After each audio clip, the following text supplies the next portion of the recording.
اللهم صل وسلم على سيدنا محمد الفاتح.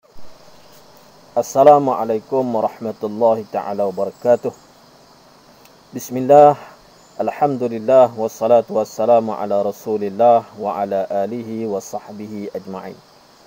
Muslimin, muslimat yang dirahmati Allah sekalian, sama-samalah kita mengucapkan syukur kepada Allah Subhanahu wa ta'ala yang telah memberi nikmat kesihatan kepada kita. Dan kita pohon kepada Allah supaya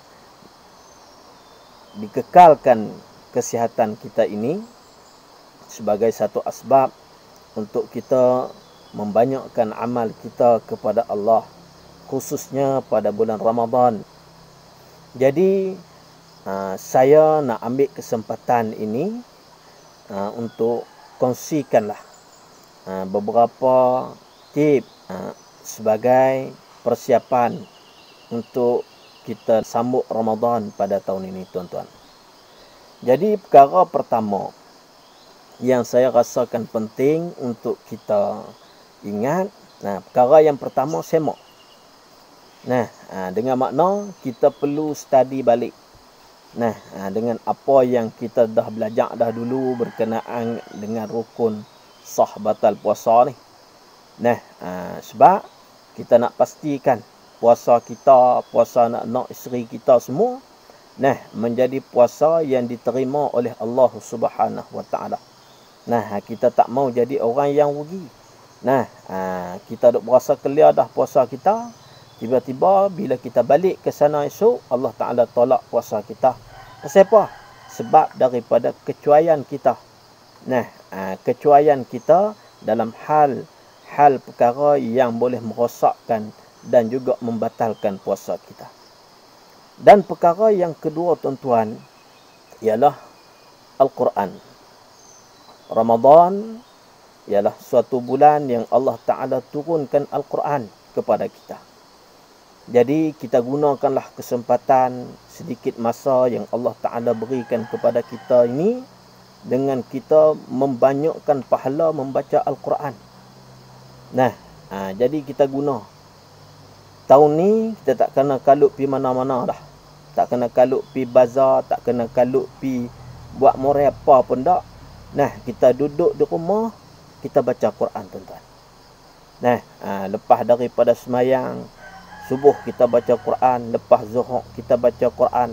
Lepas asar kita baca Quran, lepas tarawih pula kita ajak anak-anak isteri kita bertadarus secara bersama. Ini merupakan satu pengalaman yang indah sekiranya kalau kita buat pada Ramadan kita pada tahun ini, tuan-tuan. Dan perkara yang ketiga, ni perkara hak-hak besar ni. Dan juga tawaran yang Allah Ta'ala nak beri kepada orang hak buat hak ni cukup besar.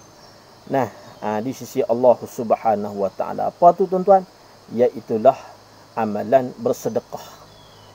Di mana Nabi SAW sendiri telah menyebut dengan secara terang.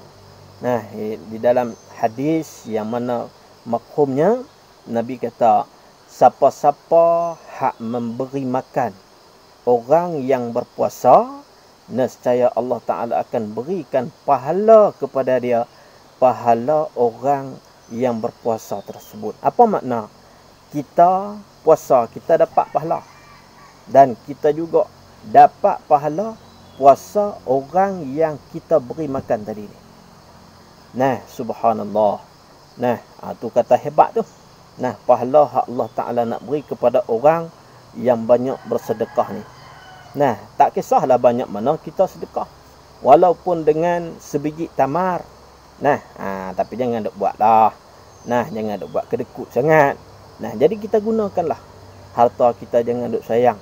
Kita berikan dulu kepada adik-beradik kita, jiran-jiran kita, seperti mana orang-orang dulu duk buat, hantar ke rumah. Dan sekiranya kalau ada lebihan lagi, kita ada duit banyak, ada harta banyak, kita boleh hantar beri kepada orang-orang ataupun NGO duk agih makanan kepada fakir miskin tu. Nah, tambah-tambah pula dalam musim PKP ni, ramai di antara kita yang terjejah. Nah, tak boleh nak buat apa. Jadi inilah sumbangan kita. Nah, mudah-mudahan apa hak kita bagi ni menjadi cahaya ataupun menjadi penyebab untuk kita bebas daripada api neraka Allah Subhanahu wa taala. Jadi saya rasa 3 perkara ni kalau kita buat, insya-Allah kita akan keluar daripada Ramadan tahun ni tuan-tuan. Keluar sebagai orang yang berjaya di sisi Allah Subhanahu wa taala.